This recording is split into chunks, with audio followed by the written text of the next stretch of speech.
이 시간에는 하나님을 향한 우리의 온전한 마음을 드리는 헌금 시간이 되도록 하겠습니다.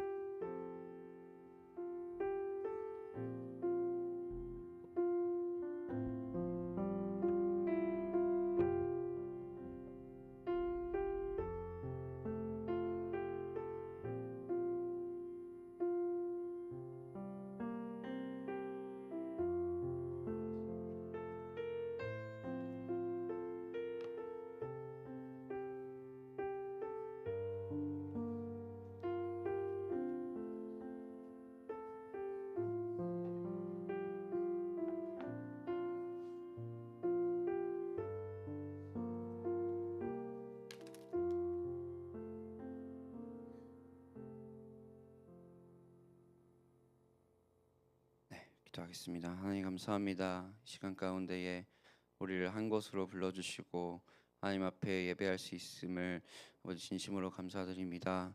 주님, 특별히 오늘 하나님 앞에 귀한 예물을 드렸습니다. 우리의 하나님을 향한 마음인 줄 주께서 받으셨음을 믿습니다. 드려지는 이 모든 것들이 다만 인간의 생각과 인간의 뜻을 위함이 아니라 인간의 욕심과 인간이 하고자 함이 아니라 온전한 하나님이 이루고자 하시는 일을 이루고는 하나님의 나라와 하나님의 뜻을 이 땅 가운데 이루는 용도로만 사용될 수 있도록 주께서 인도하여 주시옵소서. 감사합니다. 예수님 이름으로 기도드렸습니다. 네, 오늘 함께 볼 하나님의 말씀은 창세기 18장 4절부터 8절입니다. 4절부터 8절입니다. 같이 한번 읽어보도록 하겠습니다. 시작. 물을 조금 가져오게 하사 당신들의 발을 씻으시고 나무 아래에서 쉬소서. 내가 떡을 조금 가져오리니 내가 떡을 조금 가져오리니 당신들의 마음을 상쾌하게 하신 후에 지나가소서. 당신들이 종에게 오셨음이니이다. 그들이 이르되 내 말대로 그리하라. 6절. 아브라함이 급히 장막으로 가서 사라에게 이르되 속히 고운 가루 세 스아를 가져다가 반죽하여 떡을 만들라 하고, 아브라함이 또 가축대 있는 곳으로 달려가서 기름지고 좋은 송아지를 잡아 하인에게 주니 그가 급히 요리한지라. 아브라함이 엉긴 젖과 우유와 하인이 요리한 송아지를 가져다가 그들 앞에 차려놓고 나무 아래에 모셔 섬에 그들이 먹으니라. 아멘. 지난주의 말씀에서 이어서 계속 나아가는 오늘의 이 강해는요, 지난주 우리가 아브라함이 마침내 자신에게 약속된 아들의 소식을 가져온 천사를 대접하는 모습을 봅니다. 그러면서 저희가 얘기했던 게 아브라함이 이들을 알고 있었다라는 친밀함이 굉장히 중요했다 이거죠. 그러니까 우리도 그 약속이 우리한테 주어지고 그 약속을 가져온 천사가 우리에게 왔을 때, 하나님의 약속이 이루어질 때가 왔을 때 그것을 알아차릴 수 있는 민감한 영성과 하나님과의 친밀함이 우리 안에 미리 있어야 한다라는 우리가 말씀을 들었습니다. 그리고 아브라함은 단순히 그 천사들을 우리의 문 앞에다 모시는 게 아니라 집 안으로 초청하여서 모시고 그분들을 대접하는 그런 모습을 봅니다. 그래서 오늘 본문은 딱 그 구절인 거예요. 아브라함이 이들한테 물을 조금 가져오게 하십시오. 당신들의 발을 씻고 나무 아래에서 쉬세요.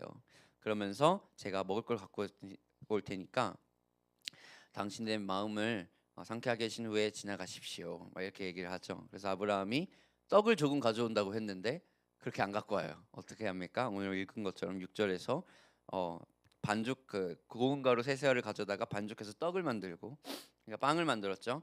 그리고 좋은 송아지를 잡아서 그것으로 대접하고, 엉긴 젖과 우유, 하인이 요리한 송아지를 다 이렇게 가져다가 그들 앞에 차려둡니다. 조금 떡을 갖고 온다 그랬는데 아주 진수성찬을 가지고 오는 아브라함의 모습을 볼 수 있습니다. 이 아브라함이 하는 모든 행동을 우리는 뭐라고 얘기하냐면 서비스라고 얘기해요. 그러니까 우리가 서비스 업종이 있고 서비스가 뭐냐고 이렇게 물어보잖아요. 그러니까 서비스란 이런 거죠. 왜냐하면 비행기를 타도 우리가 이제 거기에 있는 스튜어디스들이 승객을 섬기는 이 일들을 우리는 서비스 직종이다 이렇게 얘기를 하잖아요. 그러니까 승객이 원하는 것을 가져다 주고 그런 걸 우리가 서비스라고 부르는데, 지금 아브라함이 그 온 사람들한테 지금 극진히 대접해주고 있는 이 모든 사건을 우리는 서비스하고 있다, 서브하고 있다 이렇게 얘기를 해요. 그래서 아브라함이요, 근데 그냥 대접하는 게 아니라 자신이 가지고 있는 최선을 들여서 하나님을 섬깁니다. 그리고 하나님은 그 아브라함의 모습을 보이는 거예요. 근데 8절을 잠깐 보면 뭐라고 있냐면 이렇게 서비스를 준 것을 넘어가지고 그들 앞에 이렇게 차려두고 나무 아래에 모셔서 서 있었다 그래요. 서 있었다. 그러니까 이게 뭐냐면 마치 그 최고급 레스토랑에 가면 이제 웨이터가 이제 이렇게 딱 있고 그 옆에 서서 뭐 필요하게 없나 이렇게 부족한 게 뭘까 확인하면서 막 지켜보는 이 느낌인 거예요. 지금 딱 이제 그림이 그려지시죠. 그런데 중요한 게 뭐예요? 이렇게 서 있는 사람이 누굽니까? 집 주인입니다.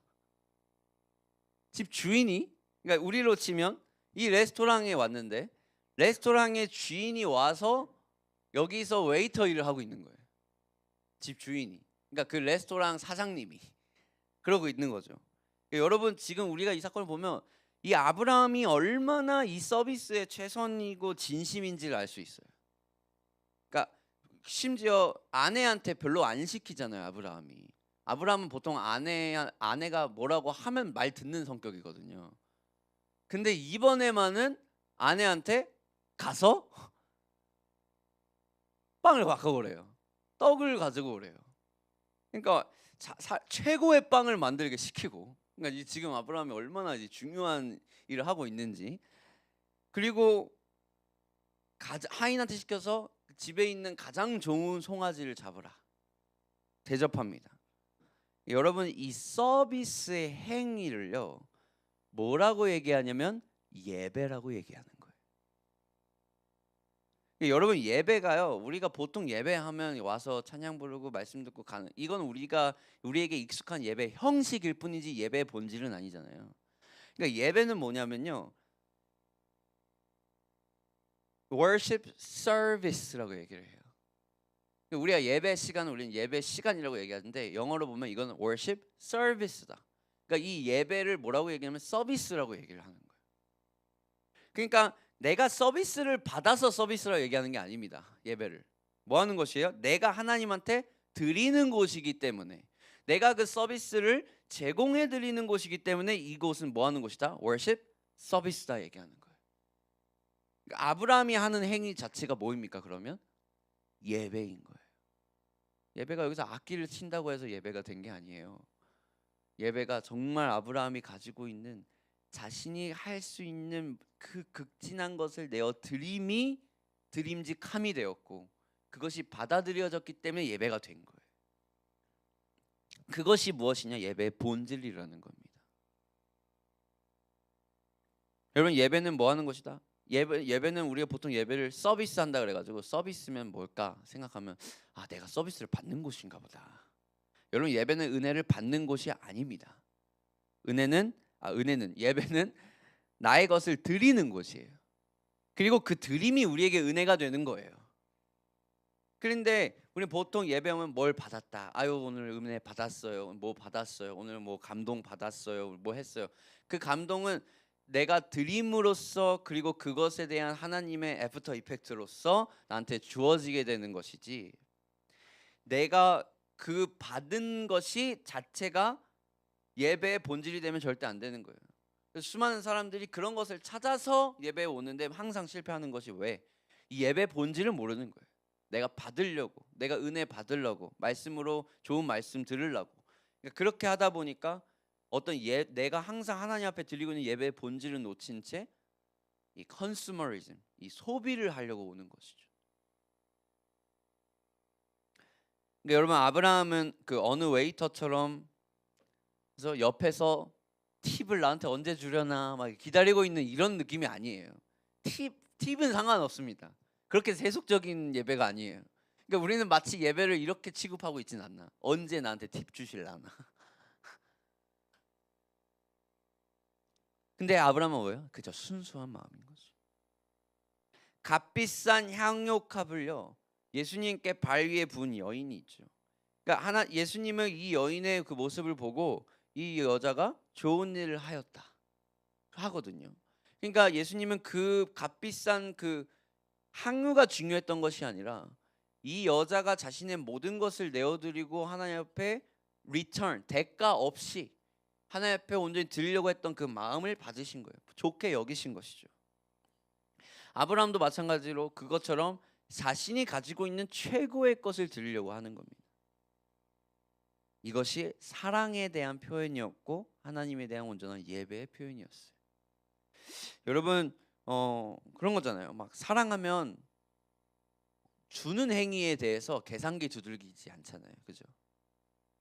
제가 깜짝 놀란 게 우리 임영웅이라는 그 어른들계의 아이돌이 있어요. 트로트를 잘 부르는데 그 어르신들이 그 임영웅이 광고 모델을 한다고 하면 그 제품을 꼭 그렇게 사시더라고요. 그걸 위해서 돈을 씁니다. 그러니까 이게 왜 그래요? 그 임영웅이라는 그것이 내가 이런 것을 살 만한 가치가 있는 인물이 되기 때문이에요. 어른뿐입니까, 여러분? 어른 임영웅은 그냥 그 예 중에 하나고, 여러분 우리 젊은 사람들도 아이돌의 포토카드 사겠다고 앨범을 수십 장을 사는 사람들이 있습니다. 저는 이해가 안 가지만 전 그거 보면 낭비거든요, 저한테는. 근데 그걸 사는 사람 입장에서는 그게 전혀 낭비가 아닌 거예요. 왜? 그만한 그 포토카드가 자신한테 그만한 가치가 있는 거예요. 저는 막 굿즈 사는 막 그런 청소년들 막 보면 저는 처음 드는 생각이 저 인생의 낭비. 어떻게 낭비? 근데 걔네들한테는 이게 낭비가 전혀 아닌 거예요. 그러니까 이해가 안 돼. 저는 이해가 안 되지만 얘네한테는 이게 진짜인 거예요. 그러니까 여러분 그것이 근데 우리는 잘 생각해야 되는 게 내가 그것에 대한 얼마나 가치를 두고 나의 어떤 것을 소비하느냐가 결국에는 예배의 본질이에요. 아이돌을 위해서 콘서트 3시간은 기다리면서 왜 예배는 30분을 듣는 거야? 그러니까 내가 그것에 대한 얼마나 가치를 두고 있느냐가 나의 행동으로 보여지는 거거든요. 그러니까 결국엔 우리는 같은 것을 보고 있는 거예요. 아이돌을 위해서 네가 3시간 전에 미리 가가지고 줄 서 있는 것과 하나님을 만나기 위해서 너가 이 예배 자리에 미리 오는 것은 결국에는 다른 것이 아닙니다. 왜? 똑같이 내가 그것에 대해서 얼마나 가치를 두고 있느냐를 표현하는 행위이기 때문에. 그것이 무엇이냐? 예배의 본질이라는 거예요. 그러니까 우리가 지금 뭘 예배하고 있는지 확인하려면 딱 2가지만 보면 됩니다. 성경이 없어도 돼요. 뭐냐? 내 핸드폰에 유튜브 알고리즘만 보면 돼. 그리고 내 계좌를 보면 돼. 돈을 어디다가 소비하고 있는. 그러니까 여러분 그런 이체 기록만 확인하면 돼요. 그러니까 왜냐하면 내가 가치 있다고 생각하는 것에 돈을 소비하기 마련이고, 내가 이 돈을 쓸 만한 사람이라는 것에 대해서 내 돈을 쓰기 마련이고, 내 시간을 허용하는 가치가 있다는 것에 대해서 내가 그 영상을 시청하는 것뿐이거든요. 누구한테 보면 낭비일 수도 있겠습니다. 그런데 그것을 정말 가치 있고 두고 여기는 사람한테는 그것이 전혀 낭비가 아니죠. 똑같습니다. 여러분 우리가 교회를 위해서 하나님의 나라를 위해서 쓰는 것은 세상 사람들의 눈에는 낭비처럼 보일 수도 있어요. 그런데 우리한테는 그게 낭비로 여겨져서는 안 되는 겁니다. 왜요? 주님이 그만한 가치가 있었잖아요. 찬양받기 합당한 주님. 하나님이 그만큼 받기를 합당하신 분이기 때문에 우리는 그냥 드리는 거거든요. 아브라함도 이걸 계산해서 드리는 게 아닙니다. 내가 갖고 있는 최고의 베스트를 받기에 합당하신 분이기 때문에 그냥 자신이 가지고 있는 제일 좋은 송아지, 그리고 자신이 공주처럼 여기는 아내한테 명령을 하는 거예요. 빨리 빵 갖고 와지 뭐 하는 거야? 그러니까 이것은 무엇이었냐? 하나님을 위해 했던 예배이자 거룩한 낭비라고 볼 수 있는 겁니다. 5절에 봅시다. 여러분 내가 떡을 조금 가져오리니 당신들의 마음을 상쾌하게 하신 후에 지나가소서. 당신들이 종에게 오셨음이니이다. 그들이 이르되 네 말대로 그리하라. 여러분 여기서 중요한 게요 또 뭐냐면 우리의 예배의 완성은 어디서 되느냐? 우리의 드림이 아닙니다. 그분의 받으심이에요. 그러니까 아브라함이 묻습니다. 제가 당신을 드리고 싶습니다. 하나님이 그리하라라는 그 허락이 떨어진 순간이 예배가 시작이에요. 근데 우리는 마치 우리가 그냥 드렸으면 끝났다고 생각해요. 근데 선물 받는 사람 입장에서 나는 안 받았는데 계속 줬다고 하면 억울하잖아요. 그건 받은 게 아니잖아요. 그죠? 그런데 우리의 예배는요, 하나님이 너의 말대로 그리하라라는 대답이 있었기 때문에, 그들이 받았기 때문에 그 예배가 된 거예요. 그러니까 우리의 예배는 어디서 완성된다? 내가 드리고 싶어 드림이 많이 중요한 게 아니라 하나님의 받으심이 중요한 것이다.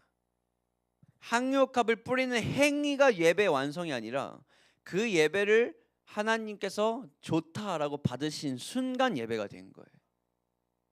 그러니까 여러분, 그런데 이 하나님이 우리의 예배를 받으시는 것은요, 우리의 예배의 내용이 아니에요. 내가 무엇을 드리고 있느냐, 어떠한 퀄리티를 드리고 있느냐, 어떠한 양을 드리고 있느냐가 아니라 결국 중요한 건 뭡니까? 내가 예배를 드리고 있는 마음이 중요한 거예요. 그러니까 하나님은 우리가 아무리 좋은 예배를 드린다 하건 천국에서 드려지는 예배와는 비교할 수도 없습니다. 거기서 드려지는 영광과 거룩함에 비해서는 우리가 드리는 예배는 진짜 눈곱도 못 따라가요. 그런데 하나님은 우리의 예배를 받고자 하십니다. 여러분, 하나님이 받고자 하시는 건 뭡니까? 아브라함이 자신을 기다렸던 마음, 그 장막 앞에 서가지고 올 때를 항상 기다렸던 마음, 하나님이 오셔서 신이 난 마음, 어떻게든 섬기려고, 어떻게든 하나님과 교제하려고 그 마음이 기뻐했던 그 마음, 자신의 최고를 드리고 싶어서 최고를, 내가 생각하는 최고를 드리지 못해 아쉬워하는 그 마음, 그 하나 아브라함의 마음을 받으신 겁니다. 여러분, 오늘 이 강해를 아직 시작도 안 했는데 중요한 게, 오늘 예배 자리에 나오셨는데요, 여러분들의 오늘 예배는 어떤 예배입니까? 우리의 예배를 하나님이 받으셨다고 생각하십니까? 오늘 내가 드린 행위에 대해서 얘기하지 마세요. 내가 얼마나 하나님을 위해서 시간을 쏟았는지 얘기하지 마세요. 내가 지금 드려졌던 그 모든 예배가 받아들여졌다고 생각하십니까? 하나님께서 받으셨다고 생각하십니까? 로마서 12장 1절 이래요. 그러므로 형제들아, 내가 하나님의 모든 자비하심으로 너희를 권하노니 너희 몸을 하나님이 기뻐하시는 거룩한 산 제물로 드리라. 이는 너희가 드릴 영적 예배니라. 여러분, 이게 중요한 게요, 하나님이, 그러니까 거룩한 산 제물은 우리의 집중을 해요. 어떻게 하면 내가 거룩한 산 제물이, 그러니까 내가 어떻게 해야 할까? 근데 여기서 중요한 거는 거룩한 산 제물이 아닙니다. 무엇이냐면 하나님이 기뻐하시는 이에요. 그러니까 하나님이 기뻐하셨을까? 내가 거룩한 산 제물이 되는 이 모습을 하나님께서 기뻐하셨을까? 물론 우리가 정말 하나님이 요구하시는 거룩한 산 제물이 되면 하나님이 기뻐하십니다. 그런데 우리는 이 거룩한 산 제물만 생각하는 나머지 내가 생각하는 베스트를 드리려고 하는 거예요. 하나님이 원하시는 베스트가 아니라. 그러니까 우리는 본질을 항상 놓치면서 음악의 퀄리티, 우리의 어떤 드려지는 모습, 뭐 이런 외형적인 것만 갖추려고 노력을 한다 이거예요. 근데 그것은 전혀 하나님이 기뻐하시는 게 아니라는 것이죠. 지금 이 천사들이, 이 하나님이, 이 세 명의 나그네들이 받고자 받고 너 말대로 그리하라, so be it, 이렇게 얘기하신 것은 이 아브라함이 드린 내용, 떡이고 송아지고 막 이런 거를 받으셔서 흡족해 하신 게 아니라 아브라함의 마음을 보신 겁니다. 자, 그러면서 이들이 교제를 해요. 식사를 합니다. 여기서 정말 중요한 것 같아요. 식사를 합니다. 식사는 그냥 단순히 밥을 먹는 행위가 아니잖아요. 저희는 밥 한번 먹읍시다. 특히 우리나라는 뭔가 밥 한번 먹읍시다 하면 그냥 인사치레인데, 여러분 외국에서는 그렇게 그냥 인사치레로 말하지 마십시오. 진짜 오해합니다. 밥 한번 먹자는데 왜 안 불러? 이렇게 되는 거예요. 네. 근데 진짜 왜냐하면 사실은 밥 먹는 행위가요, 인사치레보다는 더 큰 그거잖아요. 진짜 이 사람과 교제하고 그냥 밥을 먹어서 내 배를 불리는 행위를 넘어서 친밀함을 쌓고 그 사람과의 관계를 쌓는 행위잖아요. 그래서 이게 정말 중요한 거예요. 그래서 예수님도 어떻게 하셨다?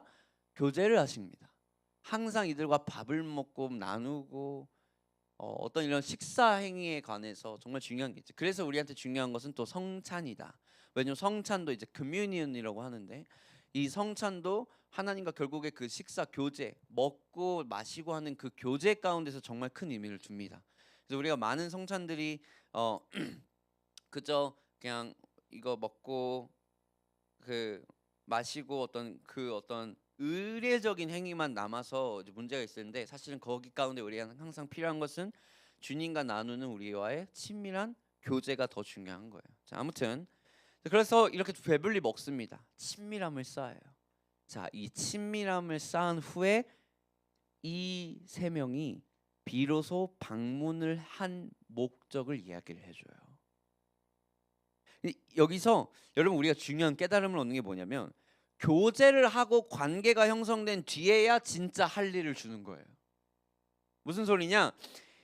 예배가 먼저 있어야 사역이 있는 거예요.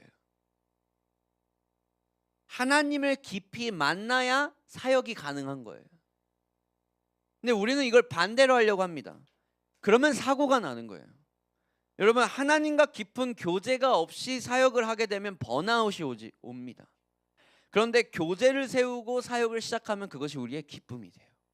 이게 정말 중요해요. 그래서 하나님은 기다리세요. 오자마자 딱딱딱 이것이 있을 일이야 이렇게 얘기하는 게 아니라 먼저 관계를 쌓는 거죠. 사람들이 저한테 많은 사역을 어떻게 감당하는지 물어요. 저도 제가 신기해요. 가끔은 이거를 어떻게 다 할까. 저는 그랬지만 늘 5년 전부터 그 아름다운 꿈의 교회에서 사역을 할 때부터 막 여러 명의 일을 한 번에 제가 했거든요. 근데 제가 그냥 피어서 뭐 제의가 아니라 그냥 닥치는 대로 그냥 순식간에 뭐 한 그런 걸 수도 있고, 뭐 낙천적인 성격이어서 뭐 그런 걸 수도 있겠지만, 근데 저는 살면서 항상 경험했거든요. 아, 결국엔 하나님이 책임져 주실 거라는 게 저한테는 있어요. 이 친밀함과 결국에는 하나님이 어떤 분이라는 것이 저한테 확신함이 있기 때문에, 그 제가 살아오면서 경험한 하나님은 실패하지 않으시고 주님의 뜻대로 반드시 이루실 것이라는 확신이 있기 때문에 저를 그렇게 번아웃이 오게 내버려 두실 분이 아니라고 저는 확신하거든요. 그러니까 그렇기 때문에 저는 감당할 수 있었지 않을까 싶습니다. 그러니까 제가 사역만 했었으면 정말 번아웃이 일찍 왔을 것 같은데, 그게 아니라 내가 아는 하나님과 정말 쌓았던 친밀함과 교제와 정말 대학생 때부터 주님 앞에 서왔던 나의 정말 개인적인 기도 시간과 하나님 앞에 했던 묵상 시간들이 결국에는 이 사역을 지탱할 수 있는 힘이 있게 된 것이죠. 여러분, 그래서 정말 우리 청년 때는 정말 이게 조심해야 되는 게, 항상 우리가 많은 사역들이 우리에게 감당될 수 있겠지만 이 친밀함의 부어짐이 없이 사역을 감당하다 보면 결국에 앵꼬가 난다. 그러면서 이 정말 하나님께서 방문해 주신 진짜 비즈니스, 진짜 사역과 진짜 방문 목적을 두 가지 얘기해 주십니다. 첫 번째, 창세기 18장 10절입니다. 이 약속을 주세요. 그가 이르시되 내년 이맘때 내가 반드시 내게로 돌아오리니 네 아내 사라에게 아들이 있으리라 하시니 사라가 그 뒤 장막문에 섰더라. 첫 번째 소식은 너무 좋은 소식이죠. 드디어 기다리던, 그죠? 아기를 자신의 아이를 할 거라는, 다시 한번, 이건 네 번째 이 약속을 한 번 주는 거예요. 그런데 이제 사라가 장막문 뒤에서 엿듣고 있습니다. 제가 봤을 때 왜 사라가 엿듣고 있었을까 고민해봤는데, 생각해봤어요. 갑자기 아브라함이 별로 평소에 시키지도 않던 일을 시키는 거예요. 가서 빵 구워와 이러는 거예요. 이 사람들이 누구길래, 평소 나그네들 같으면 이렇게 안 시키는데 왜 이렇게 시켰을까 궁금했을 것 같아요. 그래서 사라가 아마 그래서 지금 말하고 있는 이 사람이 누굴까 하고 막 장막문 뒤에서 엿듣고 있지 않았을까. 예. 근데 아들이 임할 거라고 다 말해주는데 사라는 이제 이걸 듣고 좀 기가 차죠. 그래서 11절에 이래요. 아브라함과 사라는 나이가 많아 늙었고 사라에게는 여성의 생리가 끊어졌느니라. 프라이메스를 보면, 지난주에 얘기했던 상황을 보면 절대로 아기를 낳을 수 없는 상황입니다. 12절에 사라가 속으로 웃고 이르되 내가 노쇠하였고 내 주인도 늙었으니 내게 무슨 즐거움이 있으리요. 여러분, 사라도 믿음의 사람이었지만 현실의 벽은 넘기 힘들었습니다. 그러니까 믿으려고 해도 믿어지지가 않아요. 그래서 이렇게 좀 이렇게 비관적으로 나타내는 거예요. 내가 무슨 즐거움이 있으리요. 부정적인 생각이 들죠. 여러분 진짜 근데 힘든 상황만 생각을 하면 진짜 힘이 들어요. 사람의 믿음이 한계점이 도달했을 때가요, 하나님이 일하고자 하시는 때입니다. 아멘. 그러니까 여러분 정말 우리는 이해해야 돼요. 지난주의 말씀과 비슷한 맥락인데, 이 사라가 자신의 힘으로는 이루어질 수 없다는 걸 알자 하나님이 그때 이제 일하고자 하시고 싶은 거예요. 그걸 아니까, 너의 상황과 너의 힘으로는 안 되는 걸 알아야 내가 줄 그 아들이 전적으로 나의 은혜임을 너가 깨닫지 않느냐. 그렇죠? 그래서 그 프로미스를 보게 하는 거예요. 그래서 사라에게 이런 확신을 줍니다. 13절에 여호와께서 아브라함에게 이르실 때 사라가 왜 웃으며 이르기를 내가 늙었거늘 어떻게 아들을 낳으리려 하느냐. 근데 이거 웃긴 게 아브라함한테 이야기를 해요, 이거를. 왜냐면 사라가 일단 장막 뒤에 있고 사라가 그런 생각을 하는지도 몰랐는데 아브라함도 깜짝 놀랐을 거예요. 왜? 갑자기 아브라함에게 이르실 때 사라가 왜 웃으며 그러냐. 아브라함은 아무것도 못 들었는데 왜 속으로 말했으니까 내가 늙었거늘 내가 어떻게 아들을 낳으려 하느냐 하는 거예요. 아브라함은 어디 있는데 내 아내가 뭐 이렇게 했을 거예요. 근데 이렇게 얘기해요. 14절에 지금 사라는 다 듣고 있죠. 옆에서 여호와께 능하지 못한 일이 어디 있겠느냐. 다시 한번 뭐를 확인해 줍니까? 여호와가 누구신지 알게 하는 겁니다. 기한이 이를 때에 내가 내게로 돌아오리니 사라에게 누구가 있으리라? 아들이 있으리라. 여러분 하나님께서 하시겠다는 의사 표명입니다. 하나님의 주권으로만 이루어질 그 약속의 아이를 다시 한번 보게 해줍니다. 이게 하나님이 원하시는 거죠. 과거의 노예가 되지 않으려면 미래를 바라봐야 됩니다. 나쁜 것을 안 하려고 하지 말고 좋은 것을 하면 됩니다. 진정한 회복은 비전을 붙잡을 때 일어납니다. 그러니까 우리의 현실은 그럴지 몰라도, 우리의 프로미스는 그럴지 몰라도 우리 현실보다 프로미스, 약속을 보면 되는 겁니다. 그리고 또 중요한 게 이런 사라의 불신앙을 보고 하나님은 꾸중하시지 않아요. 그러니까 절망감에 빠져들고 약속을 못 붙들었다고 정죄하지 마세요. 하나님은 이제 거기서 그냥 너한테 다시 한번 약속을 보여주는 것뿐이에요. 왜 너 믿지 못하느냐 막 이렇게 얘기하지 않죠. 왜 웃냐 이렇게 얘기하지만 내가 다시 한번 이룰 것이다 이렇게 얘기를 합니다. 자, 그리고 오늘 이게 정말 중요한 오늘 본문입니다. 드디어 두 번째 방문 목적을 알려주세요. 자, 첫 번째는 뭐였다? 약속의 아이. 두 번째는요, 첫 번째는 진짜 기쁜 소식이었는데 두 번째는 마냥 기쁜 소식은 아닙니다. 우리가 이러잖아. 너 좋은 소식부터 들을래? 나쁜 소식부터 들을래? 뭐 이런 거 있을 때 하나님 좋은 소식부터 생각하신 거예요. 창세기 18장 20절에 이렇게 얘기하죠. 여호와께서 또 이르시되. 보통 마지막에 이야기하는 게 진짜예요. 보통 말을 하거나 편지 쓸 때 마지막에 이야기하는 게 진짜 쓴 이유야. 이 사람의 진짜 본 목적이에요. 소돔과 고모라에 대한 부르짖음이 크고 그 죄악이 심히 무거우니 이제 내가 내려가서 그 모든 행한 것이 과연 내게 들린 부르짖음과 같은지 그렇지 않은지 내가 보고 알려 하노라. 여러분 우리 한번 생각해 봐야 됩니다. 하나님의 기쁨이 소식이었던 이삭의 소식과는 정반대로 상반되는 무언가를 가지고 오시는데, 바로 자신이 사랑하는 조카 롯이 살고 있는 그 소돔과 고모라에 대한 심판의 소식을 갖고 옵니다. 방금까지는 하나님의 약속과 사랑의 일 묵상하고 있었고 막 서로 하하하호호 이런 분위기였는데, 이 부분을 보내게 되면 갑자기 하나님이 좀 낯설게 느껴질 수도 있을 것 같아요. 그러니까 여러분 소돔과 고모라가 근데 진짜 어떤 곳입니까? 유다서 보면요, 소돔과 고모라와 그 이웃 도시들도 그들과 같은 행동으로 음란하며 다른 육체를 따라가다가 영원한 불의 형벌을 받음으로 거울이 되었다. 그러니까 여러분 이 소돔과 고모라는요 성적인 타락이 심했어요. 특히 동성애라는 그 죄도 만연했죠. 그러니까 이로 인한 의인들의 고통스러운 부르짖음이 하나님께 들린 겁니다. 그러니까 여러분 그런데 우리는 또 생각해 봐야 돼요. 왜 이 타이밍에 이렇게 하셨을까? 우리가 묵상해야 할 것은요, 바로 하나님의 사랑과 하나님의 공의의 차이점입니다. 차이점이 있을까요? 오늘은 그걸 이야기하는 겁니다. 여러분 사랑과 공의는요 사실 동전의 양면과도 같아요. 하나님은 그 사랑에 대한 증표로서 이삭을 보여주지만 또 같은 순간에 하나님의 공의를 또 아브라함에게 보여주는 거예요. 죄악이 지금 흐르고 있고 그 의인들이 부르짖고 있는 소리가 나한테 들리는데 나는 이 소돔과 고모라가 정말 얘네들이 정말 그러고 있는 게 맞다면 나는 심판하려고 할 것이다라는 하나님의 공의를 아브라함한테 보여주는 거예요. 여러분 이게 동전의 양면과 같아요. 우리가 사실 두 가지 소식이라고 얘기를 하는데요. 여러분 오늘 제가 얘기해 드릴 것은 이 둘은 한 가지 소식입니다. 왜냐? 여러분 공의가 없다면 사랑을 나타낼 방법이 없습니다. 고통이 있기에 희락을 알 수 있어요. 심판이 없다면 구원도 몰라요. 여러분 우리가 생각하는 어떻게 하나님이 사랑이시라면서 그런 공의를 보여주실 수 있어? 하나님이 러브라면 어떻게 저스티스를 보여주겠냐 이거입니다. 그러니까 우리는 항상 이 두 개를 다른 거라고 생각해요. 둘이 막 맞붙는다고 생각하는데 실제로는 이 사랑과 공의는 절대로 떨어질 수 없는 관계라는 겁니다. 이사야 61장이요. 주 여호와의 영이 내게 내리셨으니 이는 여호와께서 내게 기름을 부으사 가난한 자에게 아름다운 소식을 전하게 하려 함이라. 얼마나 좋은 소식이에요, 그죠? 좋은 소식이죠.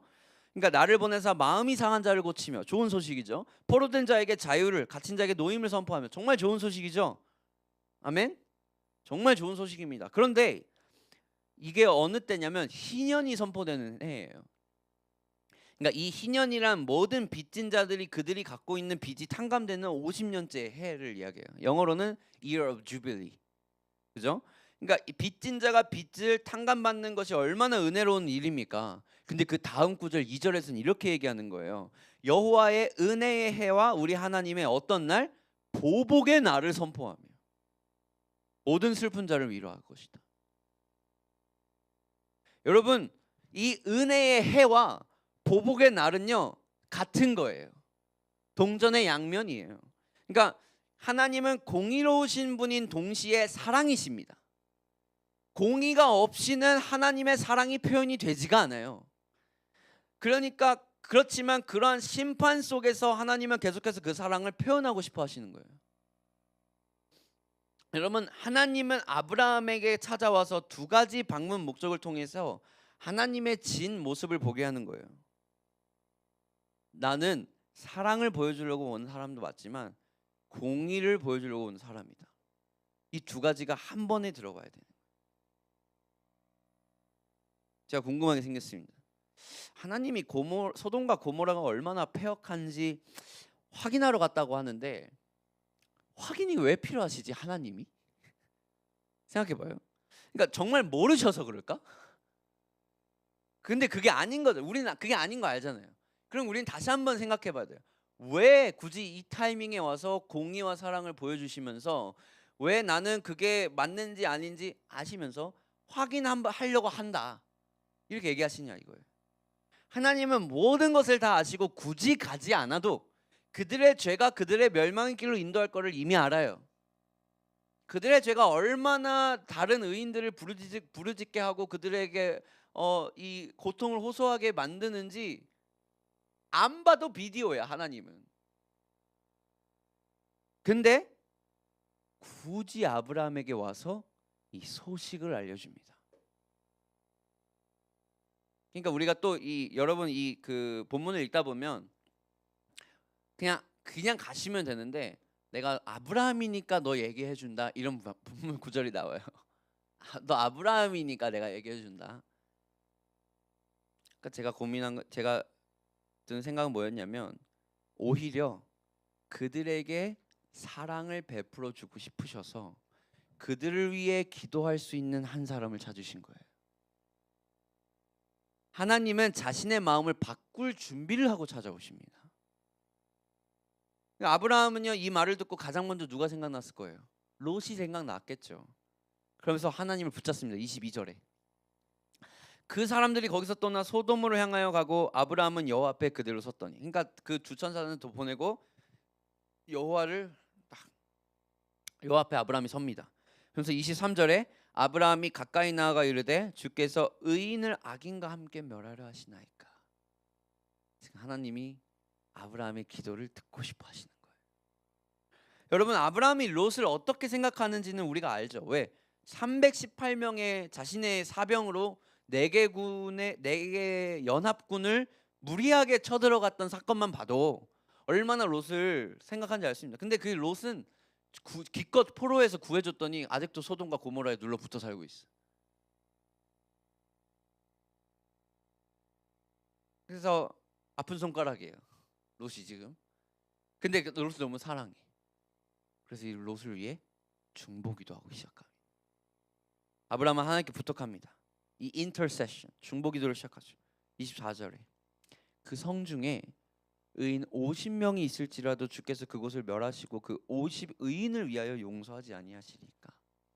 주께서 이같이 하사 의인을 악인과 함께 죽이심은 부당하오며 의인과 악인을 같이 하심도 부당하니이다. 세상 하늘 심판은 이가 정의를 행하실 것이 아니니까. 심판하시는 이가 정의를 행하시니 아는 거죠. 그러니까 롯을 살려달라고 말하고 싶은 거예요. 제가 볼 때는. 근데 그게 안 되니까 하나님의 공의에 호소합니다. 하나님은 그럴 만한 분이 아니시잖아요. 의인들을 심판하실 분이 아니라 의인들을 구하실 분이시잖아요. 그렇겠죠? 소돔과 고모라는 악하다는 것을 압니다. 그런데 그곳에 의인이 있다고 한다면 그들한테 억울하지 않겠습니까? 라고 중보기도 하는 거죠. 하나님은요 너무나도 기다렸다는 듯이 너무나도 쉽게 고민도 안 합니다. 뭐라고 해요? 만약에 그렇다면 내가 심판하지 않겠다.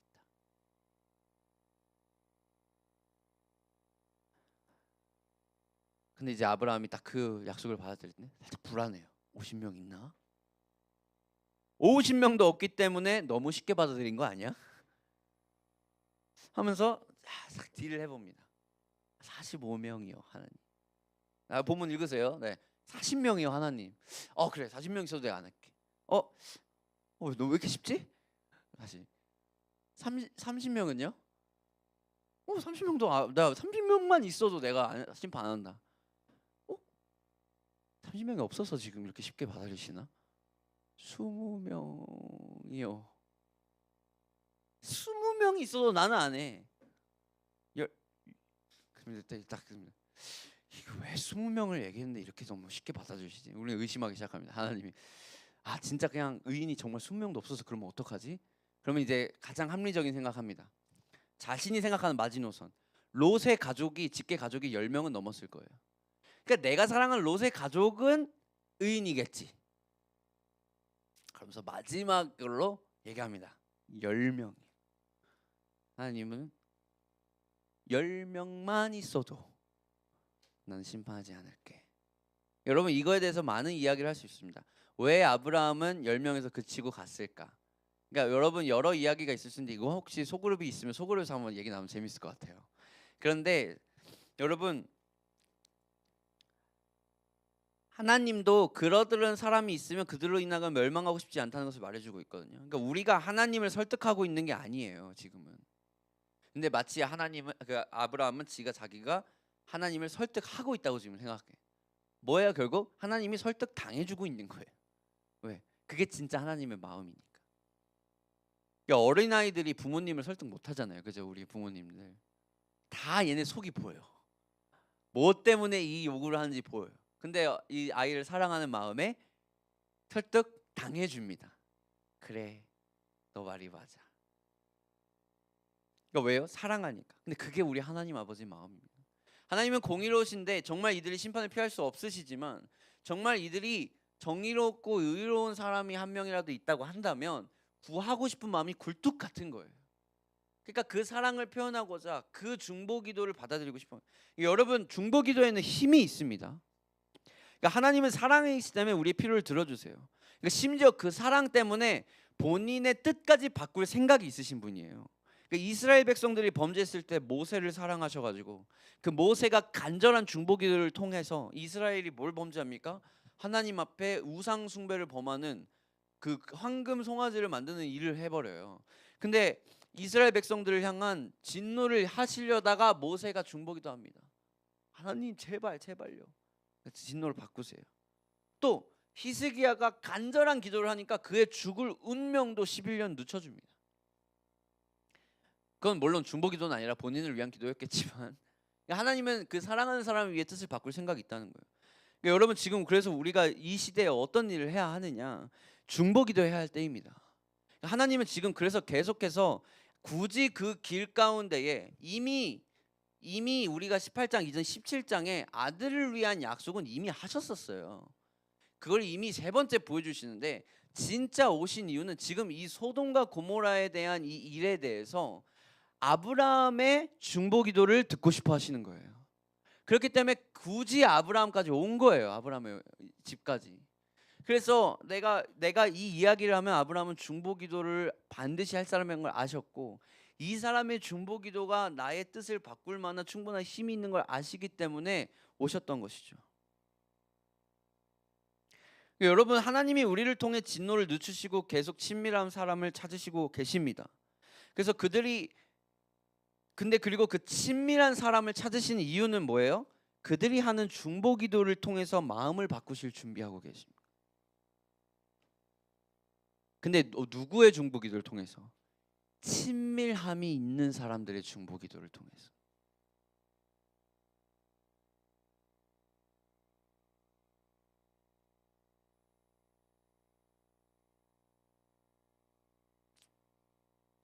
네, 차 한 팀 올라주세요. 거의 끝났습니다.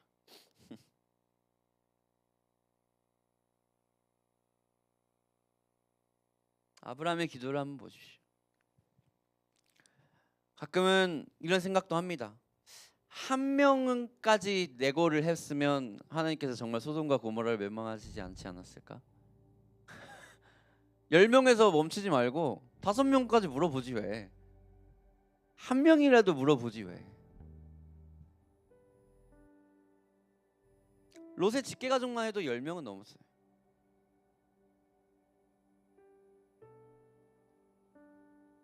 근데 하나님께서도 그렇게 단호하게 얘기하시는 걸 보니 결국 롯의 가족 또한 의롭지 않다는 말과 다름없다는 것을 깨달은 게 아닐까. 그 아브라함은 그 소식에 또 생각해야 되지 않았을까요? 물론 이건 제 생각입니다. 여러 견해가 있을 수 있습니다. 누가 의인입니까, 여러분? 이 세상에 의인이 어디 있습니까? 그 어떤 좋은 일을 했다고 해도 주님 앞에 의롭지를 못하는 게 우리 아닙니까? 어쩌면 아브라함도 그것을 깨닫지 않았을까요? 심지어 아브라함까지도 하나님이 의롭다 여긴 사람이지 의로운 사람은 아니었어요. 아브라함이 그걸 깨닫지 않았을까요? 내가 뭐라고? 나조차 이 기도를 나를 위해 하고 있구나, 지금 이 순간까지도. 이 아브라함의 기도의 동기는 뭐였을까요? 또 롯인 거예요. 롯. 내가 롯을 위해 이기적인 기도를 하고 있지는 않은가? 그것도 확인해 보지 않았을까요? 저는 정말 이 기도 어떻게 끝내야 될지를 모르겠더라고요. 이 아브라함의 속을 모르겠는 거예요. 하나님의 속도 모르겠는 거예요. 왜 10명에서 끝내가지고 나한테 이런 일주일 동안 이거 고민하게 만드시는 거야? 이랬다니까요. 무엇이었을까? 하나님의 나라와 하나님의 의를 위해서 구해야 되는 난데, 하나님의 나라와 하나님의 의를 위해서 기도해야 한다고 얘기를 하는데, 어쩌면 나는 내가 중보기도라는 말로 이기적인 기도를 하고 있지는 않는가? 여러분, 중보기도는요 정말 하나님이 주신 특권입니다. 중보기도를 할 수 있다는 것만으로 우리한테 얼마나 하나님께서 우리를 친밀하게 여기시고 아들 자녀 삼으셨는지를 알 수 있는 거예요. 그리고인데요, 또 중보기도엔 또 다른 힘이 있습니다. 아브라함이 중보기도를 하다가 자신을 본 거예요. 나애가 뭐라고? 나도 의인이 아닌데, 난 의롭다고 여긴을 받은 자인데 하나님의 공의에 대해서 내가 지금 호소를 하고 있구나.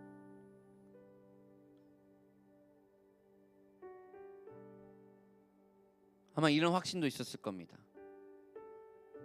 하나님께서는 반드시 롯을 살려주실 것이다. 왜?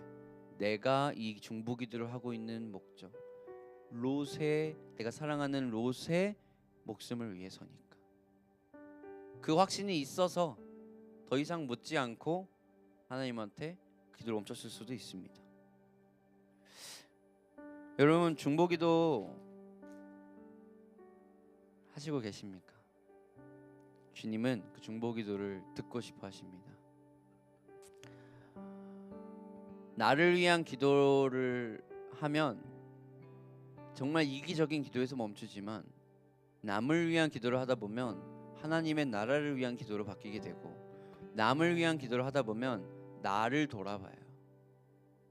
그러니까 중보기도 안 할 이유가 없는 거예요. 우리는 수많은 순간에 중보기도 기도하러 오면 하나님과 친밀함을 쌓고 오면 어쩌면 나를 위한 기도를 하다가 그냥 모든 기도 시간이 끝나지는 않는가. 그래서 우리 중보기도 시간에 오시면 모든 중보기도 제목들을 가지고 남을 위해서 하나님의 나라를 위해서 우리 교회를 위해서 기도하는 시간이 됐으면 좋겠습니다. 오늘 우리가 기도해야 되는 이유는 이것을 충분한 것 같습니다. 하나님은 공의의 하나님과 사랑의 하나님, 하나님의 자체를 우리에게 보여주고 싶어 하신 것이고 우리는 그 하나님을 위해 우리의 마음을 담아 중보기도 하시고 그 중보기도를 통해 하나님의 뜻을 바꾸고 돌려놓고 하시고 싶어 하신 것입니다. 우리 먼저 한번 기도해 봤으면 좋겠습니다. 하나님,